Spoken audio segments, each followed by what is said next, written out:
On the night of November 15th, 2010, a 16-year-old boy named Delvante Tisdale curled his body into a tight ball and inched forward, deeper into the dark, cramped chamber where he was hiding. He tried to take deep breaths and stay calm, but he was scared. He felt the chamber lurch and shudder, and he realized he was moving. It was really cold, and Delvante started to shiver, so he pulled his knees tighter to his body.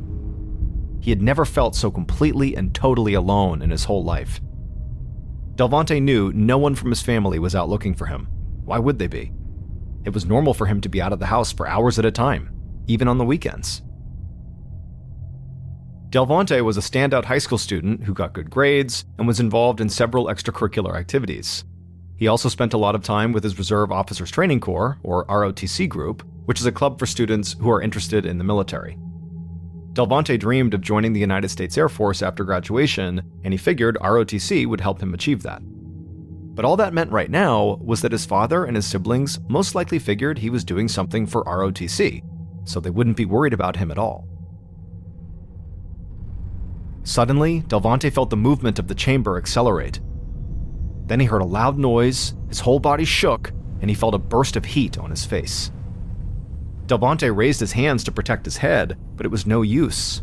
A loud roar shook the chamber and seemed to envelop his whole body, and all he could do was squeeze his eyes shut as he began to fall forward.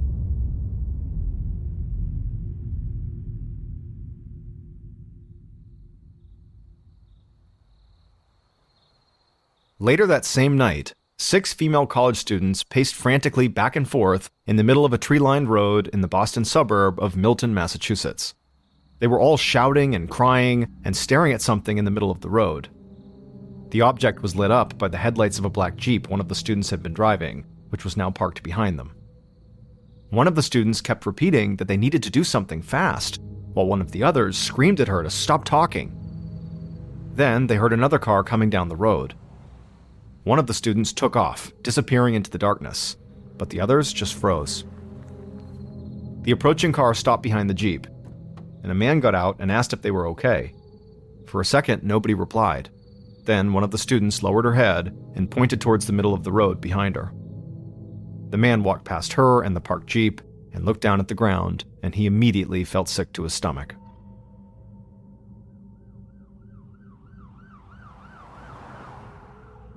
Detective Lewis Bullard of the Milton Police drove towards the stretch of road where the students with the Jeep had gathered and the man had stopped. Bullard could see the flashing blue and red lights of police cars and ambulances ahead of him, illuminating the expensive homes that lined the street. He had been surprised when he got a frantic call from dispatch telling him to get to this part of town. This affluent neighborhood almost never saw police activity. The only time Bullard really ever came out this way was when neighbors called to report high schoolers and college students, for smoking pot and drinking in the secluded hangout spot the kids called the Bat Cave. But the dispatcher had made it clear that this 911 call was about something way bigger than marijuana. Bullard parked his car on the road and stepped outside. He was young, with a shaved head, and he was built like a football player. He saw a couple of officers standing with 5 young women and a man on the side of the road. And a few feet away from them, in the middle of the road near a black Jeep, he saw his partner, Lieutenant Bill West. Bullard turned on his flashlight and jogged over towards the Jeep. Lieutenant West turned to him with a dazed look on his face. Bullard shined his flashlight on the ground and saw right away why West was so shocked. Because there, on the pavement, lay the body of a mutilated teenage boy. It seemed clear to both Bullard and West that the boy had been murdered, but the trauma inflicted on him was so brutal that they couldn't begin to imagine how he had been killed.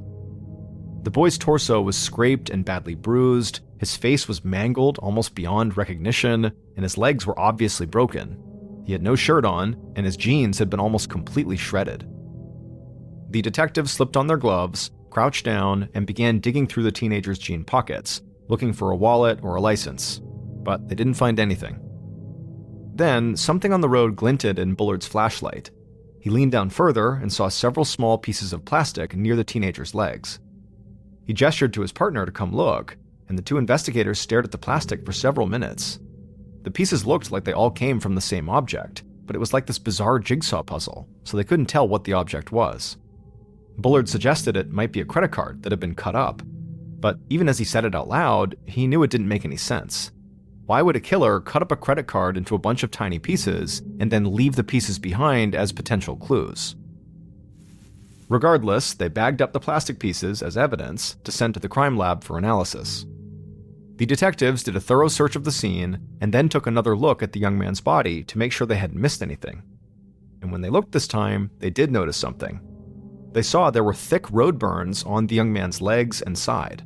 And those burns, along with the other massive injuries they were seeing, helped the detectives form an initial theory. This young man must have been run over by a car and then dragged down the street.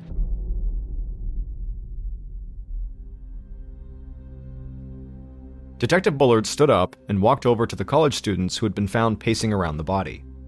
These 5 young women were his primary suspects at the moment. After all, they believed this boy had been run over and dragged to death, and the Jeep the students were driving had been parked only feet from the body. When Bullard introduced himself and asked them what happened, the students all started talking at once. They began telling him about this party they were going to when they saw something in the road. They said they got out, and that's when they found the body, and that was it. They said it was just one big coincidence. Detective Bullard nodded, but he remained skeptical. When they finally stopped talking, he asked for just one of them to explain why, if they really had just stumbled onto the teenager's body and were not involved in his death at all, well, why had they not immediately called 911? They were adults with cell phones. Why did the man who pulled up behind them find them shouting at each other on the road instead of trying to get help? And after he said this, the students all got quiet. Finally, the driver of the Jeep mumbled that they were just too freaked out to do anything. Bullard kept nodding, but he didn't really believe her. His voice got sharper, and he asked if any of them knew the victim. After all, the boy looked like he was about their age. They all shook their heads, but Bullard noticed that none of them were looking him in the eye. Bullard told the women to wait there, and then he stepped away to join Lieutenant West, who was standing by the Jeep that the students had been driving. But before Bullard could tell West that he thought these students were holding back information, West knelt down next to the Jeep and motioned for Bullard to do the same. Then West flashed his light onto the Jeep's undercarriage.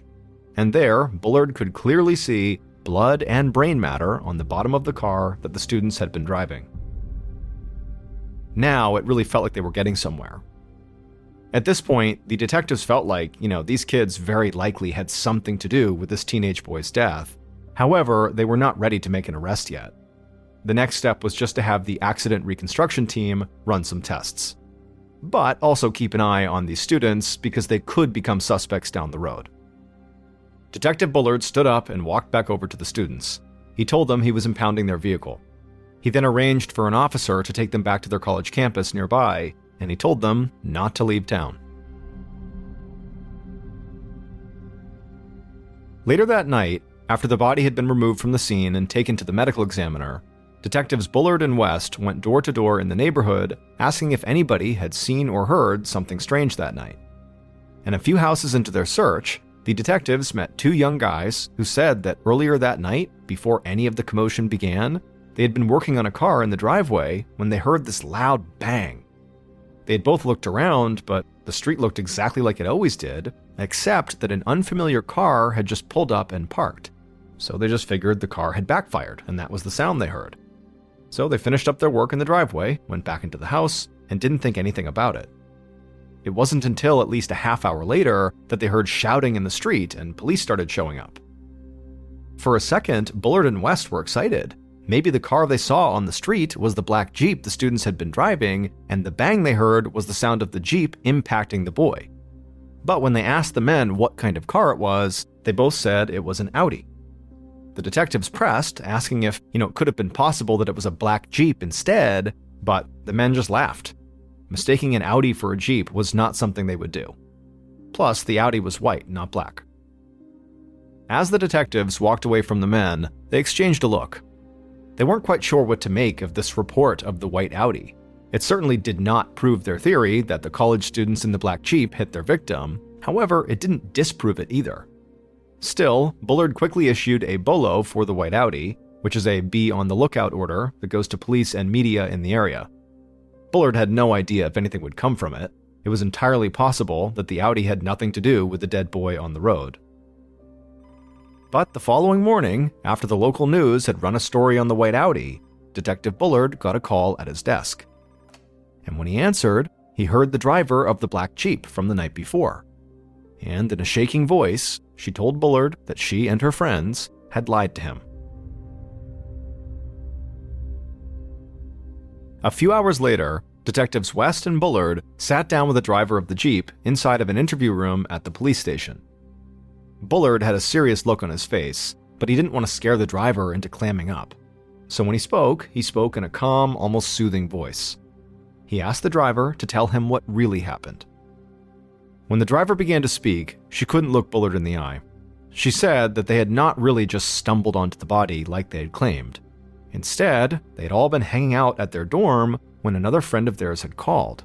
And the first thing this friend had said was, "Do you guys want to go see a dead body?" The driver couldn't explain to Bullard why she and the others had raced out to go see it. Maybe they were bored, or maybe it was just morbid curiosity. But as she spoke, she wiped tears from her eyes. She said that when they all got out to the body in the middle of the road, the friend who had called them about the body was standing there waiting for them. And as soon as the group saw the body, somebody shouted that they needed to call 911, but the other friend who had called them panicked.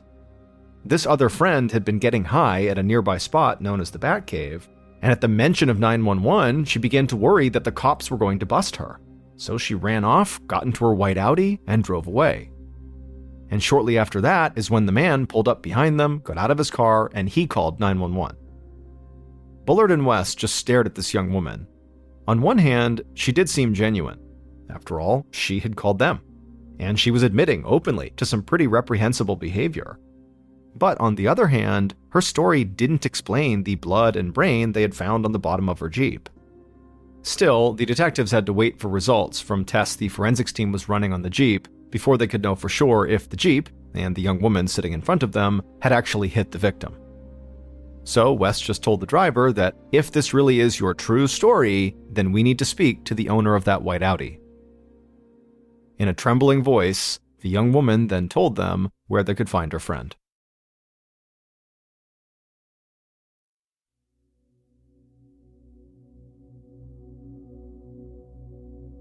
About an hour later, at an apartment complex in town, Bullard and West crouched in front of the white Audi, looking in confusion at the undercarriage. Just like the black Jeep, there was blood spattered all over the bottom of the Audi. But this did not feel like a breakthrough. It actually didn't make any sense. Did this mean both cars had driven over the body? They quickly found the Audi's owner inside of one of the apartments. They told her they were impounding her car, and then brought her to the station to question her. But she told them the same story as the driver of the Jeep, that she had gone to see the body and then in a panic driven away when she realized the cops were coming. Bullard and West needed to figure out who was lying, and so really, they desperately needed the results from the forensics tests. And the following day, those results came in, and the detectives got two huge pieces of news. First, an accident reconstruction specialist said that based on his tests, neither the Jeep nor the Audi had actually hit the teenage boy. Instead, the boy's body had been so badly mangled that his blood and brain tissue had basically been spread all across the street. The Jeep and the Audi had simply driven through it, and their wheels splashed it onto their undercarriages. This meant that the students had been telling the truth. They did not hit the dead boy. They really had just gone to see his body and freaked out. But this was not the biggest break of the day, because the second piece of news they got came from the medical examiner. He told them that he couldn't determine the cause of death because the boy's body was too badly damaged. However, he said he had found something the detectives had missed. Crumpled up deep in one of the boy's pockets was a hall pass, like something a high school student would use to leave class and go to the bathroom. And scrawled in cursive at the top of the hall pass was a name: Delvante Tisdale. And so now, even though their initial theory seemed to be falling apart, the detectives suddenly had their first truly solid lead. Their victim, who now had a name, was a high schooler. So, over the next several days, with the help from multiple police departments, Bullard and West contacted high schools throughout Massachusetts and the nearby state of Rhode Island. But not one school had a record of a Delvante Tisdale. It was like this kid didn't exist. And so Bullard and West began to wonder if maybe Delvante didn't go to school in the area, maybe he was just in town visiting someone. If that was the case, he could be from any high school anywhere. So police put out a call to major media markets across the country, asking anyone for information on this young man. And it didn't take long before Bullard got a call from a police officer. This officer had been working a missing persons case for a couple of days, looking for a 16-year-old boy named Delvante Tisdale. However, this Delvante Tisdale lived almost 1,000 miles away in Charlotte, North Carolina. But the timing between when the Delvante in North Carolina went missing and when the Delvante in Massachusetts was discovered made no sense. The Charlotte police officer said the Delvante Tisdale he and his team were looking for had been seen in Charlotte on the same day that Bullard and West later found the body in Milton, Massachusetts. If this was the case, and if this really was the same Delvante, he would have had to travel almost 1,000 miles and been killed and dumped in the span of maybe 12 hours? It just seemed impossible. And so the investigators all began to wonder if this was just a very strange coincidence and there really were two Delvante Tisdales. But when they compared the fingerprints of the body in Massachusetts and the missing boy in North Carolina, they found that they matched.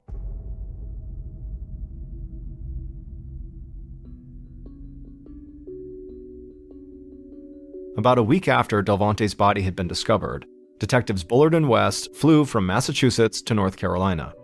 And along with local police, they met Delvante's family at their house. And just like the police, Delvante's family could not believe what they were hearing. How could Delvante have died almost 1,000 miles away from home? Delvante's father and brother said they did not have any connections in Milton or in Boston.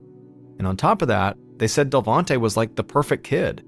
He did great in school, and he was a respected member of the ROTC. Nobody wanted to hurt him. Investigators asked the family if they remembered what Delvante was wearing the last time they saw him, because when Delvante was found, all he had on were jeans and they were all torn up. And so police thought if they could find his missing clothing, it might lead them to whoever had done this. Delvante's brother said he'd seen him wearing jeans, a red shirt, and Nike tennis shoes. As West continued talking to Delvante's dad and brother and writing everything they said down, Bullard decided to go search Delvante's room to see if he could find anything else that might help. And as he walked down the hallway, he heard footsteps behind him. When he turned, he saw Delvante's younger sister. Bullard was about to ask if the girl was okay when she spoke. In a quiet, trembling voice, she said her father was not telling the whole story. Bullard could clearly see the girl was nervous, so he assured her that he was there to help and that she could tell him anything she knew.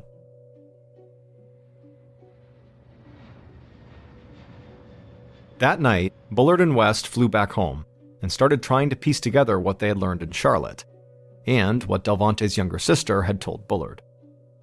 It would turn out, at least according to Delvante's younger sister, that their father was really strict with Delvante, and for some reason, their father really hated Delvante being a part of the ROTC. And so Delvante's sister believed there was a good chance that Delvante had run away from home because of this, and that he very likely wanted to go live with their mother in Baltimore, Maryland. Now, the detectives thought this potential conflict with his father could definitely have given Delvante a reason for wanting to run away to his mom's house. But it didn't solve the bigger mystery, which was how or why Delvante could have ended up dead in the middle of a road in Massachusetts so soon after he'd been seen in North Carolina. And when the detectives reached out to Delvante's mom, she had no idea if the story about Delvante leaving his house to come possibly see her was even true. This revelation, and really everything surrounding this investigation, frustrated West and Bullard. On the night they had found the body and then met the college students in the street, this had felt like a relatively straightforward case, and that was even before they knew who their victim was. Now they had way more information, but none of it fit together, and they had no suspects at all. And so they went back and reviewed statements from the college girls and Delvante's family, and they also combed through the autopsy report, looking for anything that could possibly point them in the right direction. When they didn't find anything new that jumped out at them, they headed back to the street where Delvante had been found. They searched the neighborhood again and the woods that surrounded the area. They even checked out the Batcave, the popular drinking and smoking spot. but they found nothing at all that gave them any ideas about what might have happened to Delvante, which left them almost exactly where they'd been on the first night of the investigation. All they had for evidence was a badly mangled body, a bunch of tiny broken pieces of plastic they'd found in the road next to the body, and a missing red shirt and a missing pair of Nike tennis shoes. And so, feeling totally frustrated at this point, Detectives Bullard and West just did a Google Earth search of the entire area around the Milton neighborhood. They hoped that maybe this way they would find some hidden secret route that could have led Delvante to this street on the night of his death. And amazingly, as they looked at some of these images online, the detectives both began thinking the same thing. There was one possible hidden route that would explain how Delvante ended up in that street without anybody seeing him, but it was so insane that it bordered on impossible. And they were almost embarrassed to say the theory out loud. In fact, this theory was so convoluted and improbable that they decided before they could say anything about it publicly, they needed to search one very specific area they'd seen in the Google Earth images to look for very specific pieces of evidence. If they didn't find this evidence there, they would never publicize this theory. But if they did find the evidence, they could actually crack the case.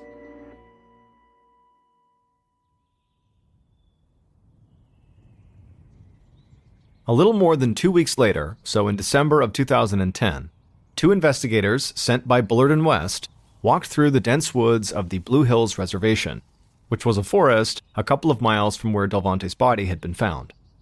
Both of these investigators felt like they were on a wild goose chase, but an assignment was an assignment, so they did as they were told, and walked slowly and methodically through the underbrush with their eyes glued to the ground. And after hours of fruitless searching, one of the officers suddenly stopped cold and pointed to something just a few feet away from them. The two officers looked at each other like they couldn't believe this trip deep into the woods might actually pay off. They took a few steps closer to the object, and there, on the ground, was the evidence they had been sent out to find. They quickly bagged the evidence, hiked out of the woods, and headed right to the Milton Police Department. Detectives Bullard and West took one look at what these other investigators had found, and they both felt this huge rush of adrenaline. This was the exact evidence they had been looking for in the exact spot they hoped it would be, which meant their crazy theory had just solved the case.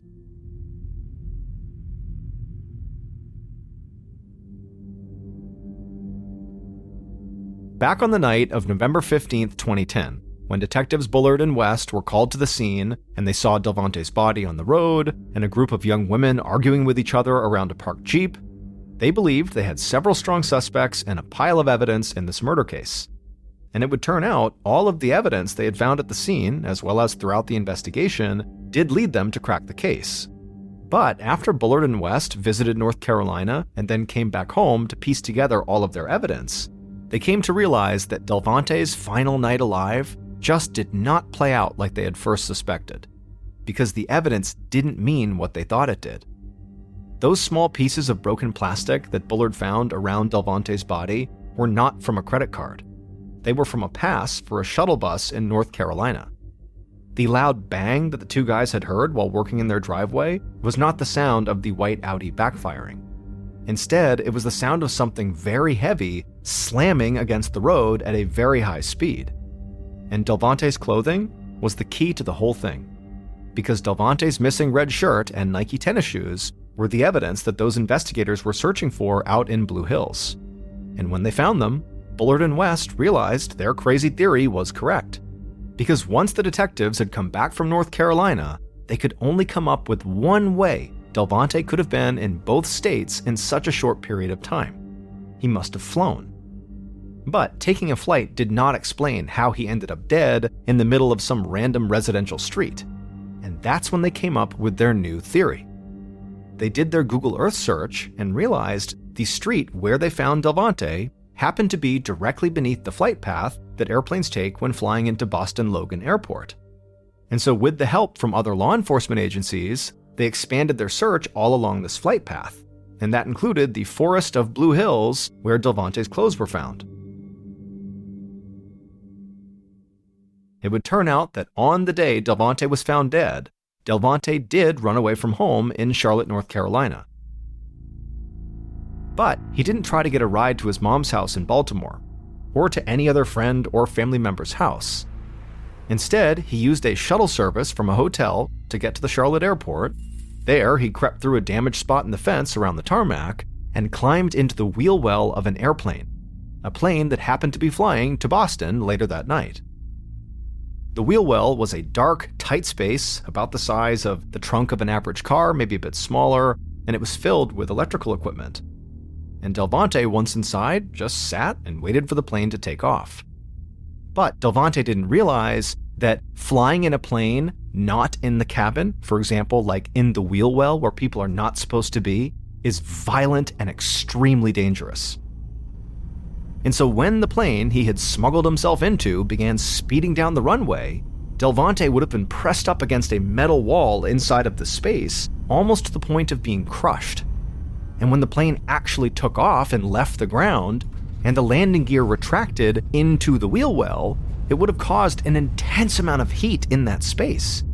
And then as the plane climbed higher and higher, oxygen levels would have dropped significantly. Delvante would have struggled to breathe and eventually passed out. He very likely would have died fairly early on in the flight. However, his body would have remained stuck in the wheel well behind the landing gear until about 2 hours later, when the plane began its descent into Boston. When the landing gear lowered, when the plane was somewhere over Milton, Massachusetts, Delvante's dead body came tumbling out and fell 1,500 feet through the air. The loud bang sound the two young guys in Milton heard, that they thought was the sound of the Audi backfiring, that wasn't. That was the sound of Delvante's body hitting the pavement. The discovery of what really happened to Delvante left his family heartbroken and totally confused. They just couldn't understand how a teenage boy was able to sneak onto the runway of a major airport, climb into a plane's wheel well without airport security noticing. Eventually, the family would sue the city of Charlotte for damages. However, the case was dismissed. And so, despite movies and TV shows sometimes portraying people stowing away inside of a plane's wheel well and surviving the flight, the Delvante Tisdale story is proof that you can't.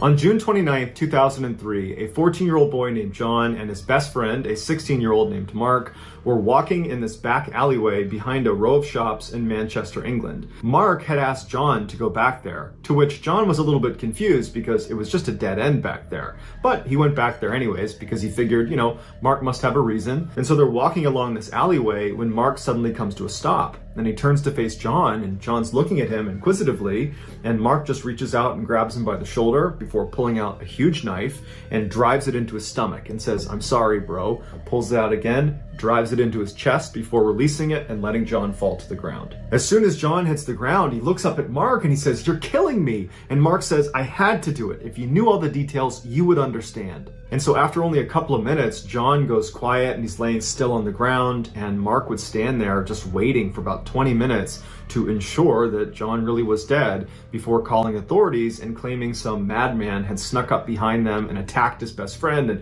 you gotta send an ambulance as fast as you can. When the ambulance arrived, to Mark's horror, they were able to keep John alive, and they were able to get him to a hospital where he nearly died twice on the operating table, but he ultimately would make a full recovery. And when John was well enough to speak, he would tell police that Mark is the guy who attacked him, but he had no idea why. When Mark was confronted with these allegations that he was the one who attacked John, he quickly confessed. And the police thought, this is a strange case, but pretty open and shut, and they arrested Mark for attempted murder. When investigators began digging into the motive behind this attack, they, along with Mark, were not prepared for the totally bizarre story that unraveled.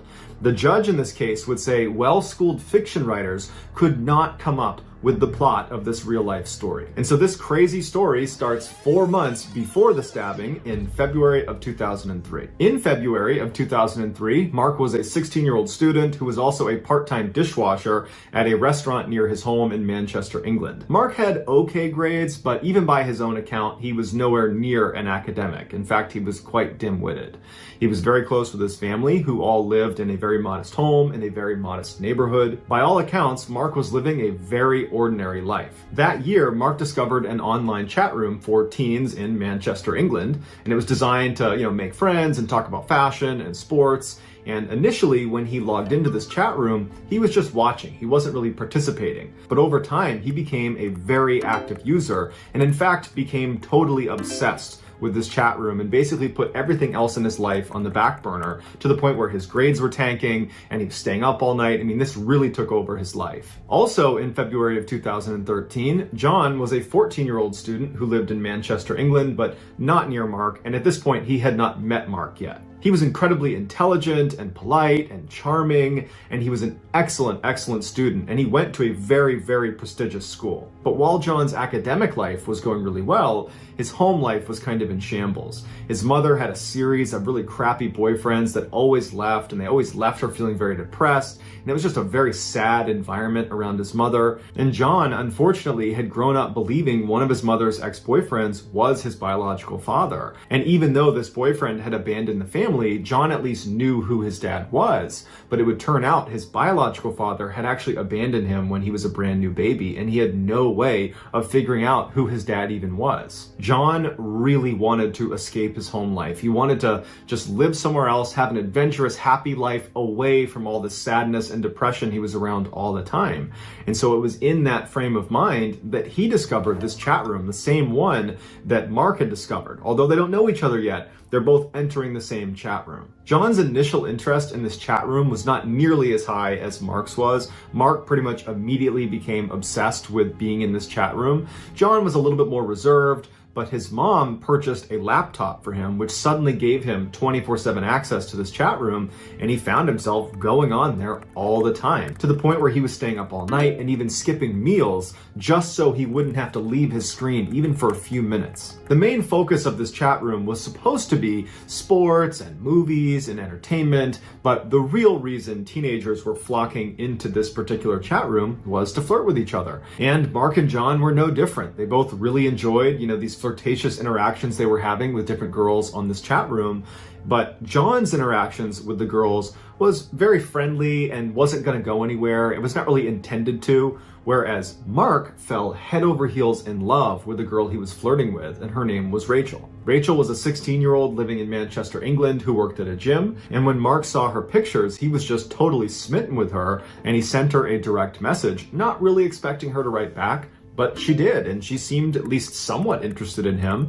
And that night, they stayed up all night chatting with each other, and Mark is just over the moon. For the next couple of days, Mark and Rachel were talking nonstop on this chat room. And then at some point, Rachel says, "Hey, I really want to introduce you to this guy I met on this chat. He reminds me a lot of you. I think you guys would get along great. His name is John." And Mark was like, okay, cool. So Rachel introduced him to John, and they hit it off right away. And the three of them formed their own separate chat thread outside of the main chat room. And very quickly, through this separate chat thread that they were on pretty much 24/7, Mark and John would become best friends, and Mark and Rachel would fall deeper and deeper in love with each other. Every time John and Mark were in this chat room, they would use a web camera, but Rachel didn't have one. And initially that really frustrated Mark because he wanted to see his girlfriend in real time. But she said she didn't have the money to get one, and then she said she was shy, and so Mark's getting frustrated. But she says, "Mark, come visit me. You don't live that far away. You can see me in real life in real time." And so initially Mark's excited, and he's talking to John about how excited he is to go see his girlfriend, but then he gets cold feet and he makes an excuse and he doesn't go. Rachel's disappointed, but she asks him again a couple more times if he'll come visit her, and every time he would agree, and then he would kind of chicken out. But after the last time he canceled on her, he finally got the courage up and he invited her to come visit him.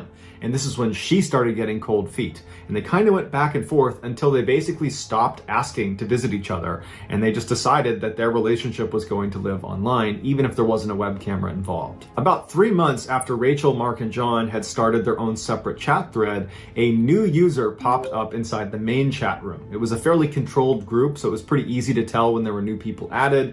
And this individual only wrote in pink text. So he stood out, his name was Kevin, and he told the group that he was a stalker and that he had a foot fetish. And the group thought this guy was pretty weird, but they figured it was just, some kid trying to get attention. They didn't think much of him. But shortly after Kevin's arrival, Mark would get a private message from Kevin that said, "I know you're Rachel's boyfriend and I'm her stalker and I'm gonna hurt her." Mark didn't know what to do, so he just went to Rachel and he said, "Hey, I got this strange email from this guy named Kevin who says he's gonna hurt you and he's your stalker." And Rachel kind of made light of it and said, "Oh, just ignore that guy. I don't know what that's about." And John didn't know what to make about it either, so Mark just kind of ignored it. And then the next day, when Mark logged into the chat room, Rachel wasn't there. Now, Rachel always logged in at the same time that Mark did and that John did. It was very rare that she wouldn't be there. And so Mark asked John, "Have you talked to Rachel today?" And John said no. And then Mark went into the main chat room and he asked some people in there if they had seen Rachel or talked to her, and they said no. And that's when Mark went into his email and he had another message from Kevin. This message again was about Rachel, but this time Kevin is saying he actually has Rachel hostage. And the only way he's going to release her is if Mark lets Kevin look at his feet, because again, he has that foot fetish. And so Mark, interestingly, does not go to the police. He doesn't tell anyone about this. He just says, "Okay, I'll do that." And so he lets him see his feet. And then Kevin writes back saying, "Okay, I've released Rachel." Later that day, Rachel came back online and she thanked Mark for what he did, but she felt really bad that he had to be kind of humiliated in that way. And she said, "You know what? We really need to meet up. We need to see each other face to face. I want to apologize to you and give you a hug." And so they decide the next day they're going to meet up finally in town together. But the next day when Mark went to the rendezvous point, Rachel didn't show. In fact, after this missed meeting, Rachel never contacted Mark again. She just vanished. When Mark got back to his computer, he asked John, "Have you talked to Rachel?" And he said no. And again, he went into the main chat room and he asked around and no one had heard from Rachel.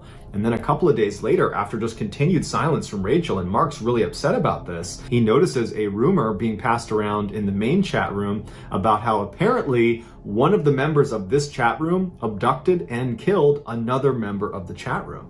And Mark's thinking to himself, no way, that can't be about Rachel. But almost immediately after this rumor was kind of announced on the main chat, people started chiming in that they think it could be Kevin, the guy who writes in all pink, the guy who claims he's a stalker, and this girl Rachel, because they had both logged out around the same time and had not logged back in again. They were the only ones in this chat room that were that inactive. And then after that, dozens more users were commenting that this was actually true, that Kevin had indeed abducted Rachel and killed her. They'd heard about it in other chat rooms and at school, and all of a sudden, Mark's reality is just coming crashing down, and he feels so guilty that he probably could have done something to stop this, and he didn't. But then interestingly, even though Mark was devastated, just crushed by what has happened, he just continued to log into the chat room and acted like nothing had happened. And John picked up on this strange behavior and began kind of delicately asking him, are you doing okay? But Mark made it clear he did not want to talk about it. And over time, the rumor about what happened to Rachel and Kevin just kind of left the chat room, and it just seemed like people moved on, including Mark and including John. Over the next month, John and Mark's relationship really strengthened. They continued to speak in that private chat, now missing Rachel, so they were only interacting with each other in there, and they even began meeting up in person and hanging out in real life. About a month after Rachel's disappearance, a new person popped up in the main chat. It was a woman. Her name was Janet, and she wrote in all capitals, and she reached out to Mark. And she said to Mark that she was a mother of two, she was married, she was 44 years old, she was a real estate agent, but secretly, she was a spy for the British Secret Service. And in fact, she was the third most powerful person in all of Britain, and she was contacting Mark because she was sent to recruit him. She told Mark if he agreed to work with her, not only would he become an agent like her, he would become fabulously wealthy, and he could be her boyfriend. Now, of course, to an adult, this sounds preposterous and sounds like an obvious scam. But you gotta remember, Mark at this time was extremely vulnerable. He's just lost his girlfriend under very suspicious circumstances, but no matter how it happened, she's gone, and he's still grieving her loss privately. And he's just not a very bright person, so he's kind of primed to be taken advantage of. And she was promising him all the things he wanted in life: status, money, romance. And so even though he didn't necessarily believe everything Janet was saying, He wanted to believe her, and so he went along with it. He did not tell John about his interactions with Janet, perhaps signaling that he didn't fully believe it and was maybe embarrassed to give away details, but we don't know. As soon as Mark told Janet he was prepared to work with her, she made him swear an oath through the chat and then told him he would need to go to London for initiation, where he'd be meeting the Queen, amongst other dignitaries and officials. At this point, Mark asked a couple of qualifying questions, namely, how would I explain to my mom that I was just going to suddenly leave for a couple of days in the middle of the week and miss school? I have to give her a reason for that. And she would say, your mother will be looped in on this process. In fact, once you go to London for initiation, we'll be in touch with her, giving her progress reports on how you're doing, and you'll have 2 opportunities every day to call her. Feeling satisfied that this was in fact legitimate, he told Janet, okay, when do you want me to go? And she said, well, there's a caveat. You have to pass a series of tests before you're going to be allowed to go to initiation. This is where Janet explained to Mark why he specifically was being recruited. She said his friend, John, was actually not named John. His real name was James Bell, and he was a very, very important person, but she couldn't say why until he passed his first test. And so Mark's very confused by this, and he says, okay, well, what's the first test? And she says, well, you need to demonstrate you can protect your friend, James Bell. And so I want you to escort him from his school to his dentist appointment tomorrow. You're going to be his bodyguard for 1 day, but you can't let him know you're his bodyguard. He can't know that you know his real identity. So if you can do that successfully, when you get back, I will explain to you why he is so important. At this point, Mark is very committed to this, so he says, yep, I'll do it. He reaches out to John that day and he says, hey, can we hang out tomorrow? And John tells him, yeah, but I have a dentist appointment right after school, so maybe after that. And Mark says, oh, don't worry, I'll tag along for your dentist appointment. And John's like, great, I could use the company. So the next day, Mark meets up with John, aka James Bell, and he walks with him from his school to his dentist appointment, and he doesn't notice anything suspicious, so he doesn't need to do any bodyguarding duties. And after the dentist appointment, the 2 of them just go to a mall and they spend the rest of the day together. Once Mark got back to his house and opened his computer, there was a message waiting for him from Janet. And the message said, we had agents following you and you did a great job. You passed your first test. Now I can tell you why James Bell, your friend John, is so very important. And she told him that at the bottom of the Atlantic Ocean is this big safe that only a couple of countries know about, and inside of that safe is 568 billion pounds, and it belongs to the Queen. But only one person has access to that safe, and that person is James Bell. Literally, his body would need to be in front of the safe for its special scanner to scan him, recognize it as James Bell, and then it would open its door. Despite its implausibility, Mark believed this was real. Not so much because he naturally believed the safe at the bottom of the Atlantic Ocean was real, but it was because he totally believed Janet was real. Janet had the ability to know what he was wearing, where he had gone that day, what he was up to. I mean, she seemed to know everything about him, and it's because she told him she has agents monitoring him all the time, disguised as bus drivers and teachers and mailmen, that basically he was under constant surveillance. And she explained to him that that's what happens when you're being recruited. We have agents watch you. So when Janet gave Mark his final test, despite how shocked Mark was at what he had to do, he was willing to do it because he really believed he was doing it for the government. The test was simple. Mark needed to kill John, aka James Bell. And she explained to him that James Bell actually had an inoperable brain tumor and he was going to die any day. And if the wrong country found out about this, they could steal his body after he died and they could use his body to gain access to this safe. And so we need to preemptively end his life, take control of his body, and get that safe open. She told Mark if he completed this test, he would move on to the initiation phase in London where he would meet the Queen